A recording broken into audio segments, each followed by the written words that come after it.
नमस्कार दोस्तों, स्वागत है आपका आपके अपने YouTube चैनल दीपक रचित कथा में। छठी मैया का आशीर्वाद आपके परिवार पर सदैव बना रहे। छठी मैया के लिए एक लायक तो बनता है, और छठ पूजा में छठ व्रत में यह गलती कभी मत करना। दोस्तों, छठ पूजा में छठी मैया को ये 3 चीजें कभी मत चढ़ाना। भूलकर भी ऐसी छठ पूजा कभी मत करना, घोर पाप लगता है और व्रत टूट जाता है। छठी मैया क्रोधित हो जाती है। दोस्तों, हिंदी पंचांग के अनुसार छठ हर वर्ष कार्तिक मास के शुक्ल पक्ष की षष्ठी यानी छठी तिथि पर मनाया जाता है। यह हमेशा दीपावली के 6 दिन बाद पड़ता है, जो नहाय खाए की परंपरा से प्रारंभ होता है। यह व्रत करने वाले व्रतधारी 36 घंटे तक निर्जला व्रत रखते हैं, जिसके बाद छठी मैया की आराधना और सूर्य देव को अर्घ्य देने के बाद इस व्रत का समापन किया जाता है। दोस्तों, सबसे पहले हम यह जानते हैं कि ऐसी कौन सी महिलाएं हैं जिन्हें छठ पूजा नहीं करनी चाहिए। लगता है घोर पाप और व्रत टूट जाता है, छठ मैया क्रोधित हो जाती है। दोस्तों, छठ पूजा का व्रत ऐसी महिलाएं गलती से भी ना रखें, अन्यथा आपकी संतान की मृत्यु हो सकती है, पति पर भारी संकट आ सकते हैं, उल्टा पाप के भागीदार बन सकते हैं। ऐसी महिलाएं छठ पूजा से रहे दूर। दोस्तों, कार्तिक मास की षष्ठी को छठ मनाई जाती है। छठे दिन पूजी जाने वाली शशि को बिहार में आसान भाषा में छठी मैया कहकर पुकारते हैं। यह त्योहार अपितु महाराष्ट्र, झारखंड, उत्तर प्रदेश तथा पश्चिम बंगाल में भी मनाया जाता है।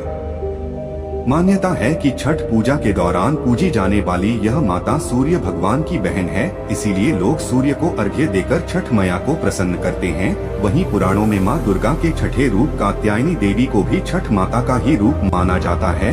छठ मैया को संतान देने वाली माता के नाम से भी जाना जाता है। मान्यता है कि यह पर्व संतान के लिए मनाया जाता है, खासकर वह जोड़े जिन्हें संतान की प्राप्ति नहीं हुई है तो वो छठ का व्रत रखते हैं। वहीं सभी अपने बच्चों की सुख शांति के लिए छठ मनाते हैं। लेकिन क्या आप जानते हैं, कुछ ऐसी महिलाएं भी हैं जिन्हें छठ पूजा का व्रत गलती से भी नहीं रखना चाहिए। यह सबसे बड़ा घोर पाप माना जाता है। महिलाएं ऐसी गलती कभी ना करें। तो चलिए जानते हैं, और हाँ, एक लाइक जरूर करें। जय हो छठी मैया की। दोस्तों, शास्त्रों के अनुसार जो लोग अधूरी शादी करते हैं वो शास्त्र का अपमान करते हैं। अधूरी शादी जैसे कि कोर्ट मैरिज और शादी के बिना ही संतान की उत्पत्ति कर देना सबसे बड़ा पाप है। ऐसे में छठ पूजा का व्रत ऐसे लोगों को अपनी संतान के लिए कभी नहीं रखना आइए, क्योंकि आपने हिंदू रीति रिवाजों के अनुसार 7 फेरे नहीं लिए हैं, और वहीं बिन शादी के जब ऐसे लोग साथ में रहते हैं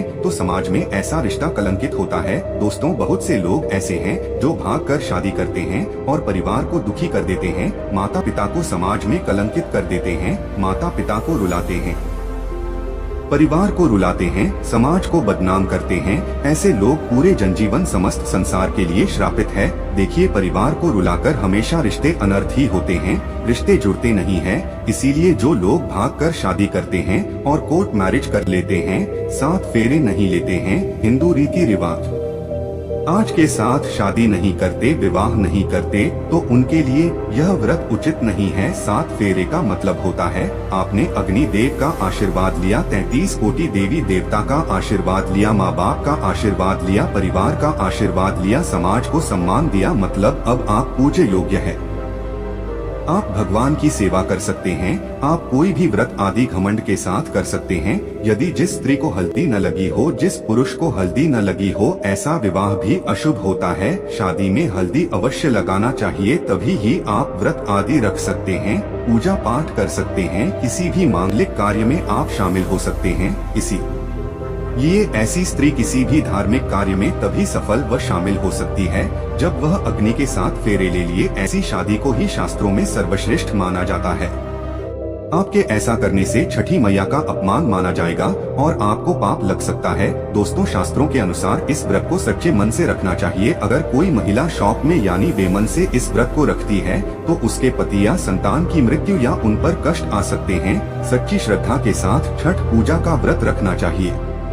इस व्रत के सफल होने से संतान सुख की प्राप्ति होती है, संतान को कष्ट कभी नहीं आते। छठी मैया करती है रक्षा, घर परिवार होता है खुशहाल। जो लोग छठ पूजा करते हैं तो छठी मैया उनके इर्द गिर्द, उनके घर के आसपास सदैव घूमती रहती है, उनकी रक्षा करती है, उनकी संतानों की रक्षा करती है। जो बाज महिलाएं हैं उन्हें संतान सुख की प्राप्ति देती है, लेकिन सच्चे हृदय से ही माता को पुकारा। दोस्तों, छठ पूजा करने से सैकड़ों युगों के फल की प्राप्ति होती है, परिवार में सुख समृद्धि धन की प्राप्ति होती है। छठी मैया की पूजा से सभी मनोकामनाएं होती है पूरी।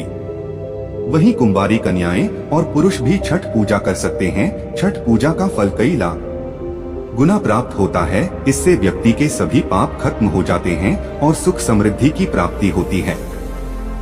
छठ पूजा का व्रत पूरा करने से स्वयं छठी मैया आपके पूरे घर की रक्षा करती है। दोस्तों, अब यह भी जान लेते हैं कि छठ मैया को ऐसी कौन सी 3 चीजें हैं जो नहीं चढ़ानी चाहिए, भयंकर पाप लगता है। दोस्तों, नंबर 1, सूर्य भगवान को अर्घ्य देने के लिए तांबे का लोटा ही प्रयोग करें, लेकिन भूलकर भी चांदी, स्टील, शीशा और ब्लास्ट के बर्तन से अलग नहीं देना चाहिए, इससे व्रत टूट सकता है। दोस्तों, नंबर 2, व्रत के दौरान घर में कभी भी मांसाहार न बनाएं और न ही परिवार में किसी को खाने दें। जो लोग इस दिन लहसुन प्याज का खाना बनाते हैं और खाते हैं तो उन्हें छठी मैया उल्टा बर्बाद कर देती है, श्राप दे देती है। इस दिन छठी मैया को भोग लगता है, तो घर में यदि आपके परिवार में किसी ने व्रत रखा है तो आप भी लहसुन प्याज का इस्तेमाल न करें, आप किसी और दिन को खा सकते हैं, लेकिन मांस, मदिरा, लहसुन प्याज आदि न खाएं। मान लीजिए छठ व्रत आपकी बहन ने रखा है और आप दूर भी रहते हैं, तब भी आप लहसुन प्याज न खाएं, नहीं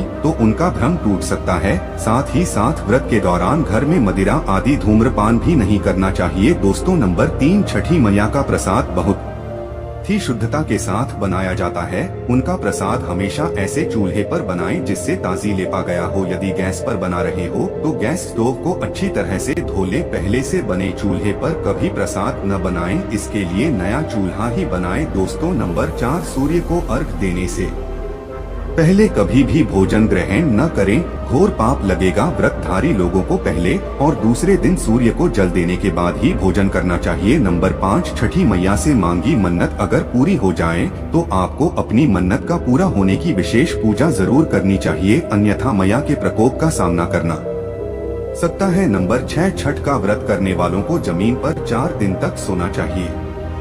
छठ पूजा वाले कमरे में ही अपना आसन लगाना चाहिए। ऐसे में आपको छठ मैया का ध्यान करते रहना चाहिए, इससे माँ आपके व्रत को संपूर्ण करती है और कोई भी विघ्न बाधा नहीं आती है। नंबर 7, जिस जगह पर प्रसाद बन रहा हो वहाँ साधारण भोजन भी नहीं बनाना चाहिए, साथ ही साथ उस स्थान पर खाना भी वर्जित है। दोस्तों, नंबर 8, प्रसाद बनाते हुए नमक का हाथ भी किसी पूजा की वस्तु या प्रसाद नहीं छूना चाहिए। दोस्तों, नंबर 9, पूजा के दौरान अपनी वाणी को बुरी बातों से थोड़ा दूर रखें, जुबान पर गंदे विचार भी नहीं लाना चाहिए।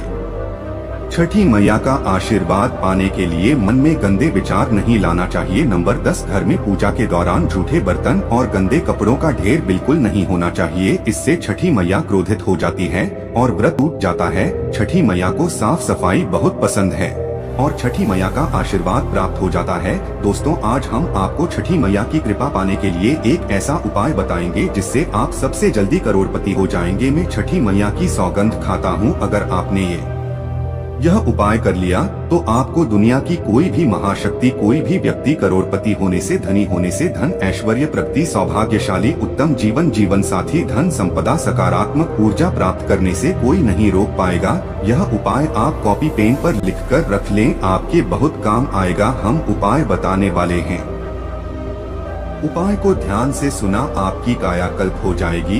यह उपाय छठ पूजा वाले दिन ही करना है। आइए जानते हैं उपाय। ये उपाय आपको हमारे इस चैनल पर ही मिलेगा।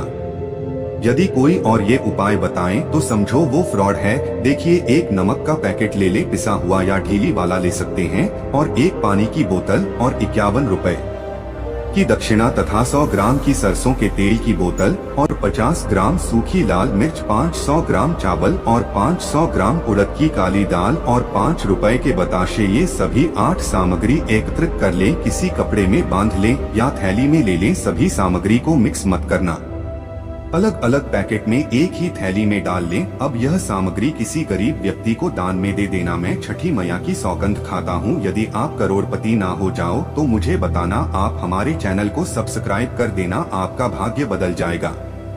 यदि आप व्यापारी है तो आपका व्यापार 100 गुना बढ़कर चलेगा। यदि बैंड है तो आपका मन पढ़ाई में खूब लगेगा, सरकारी जॉब लगेगी। संतान की प्राप्ति होगी, विवाह में हो रही देरी तो वह भी पूरी हो जाती है।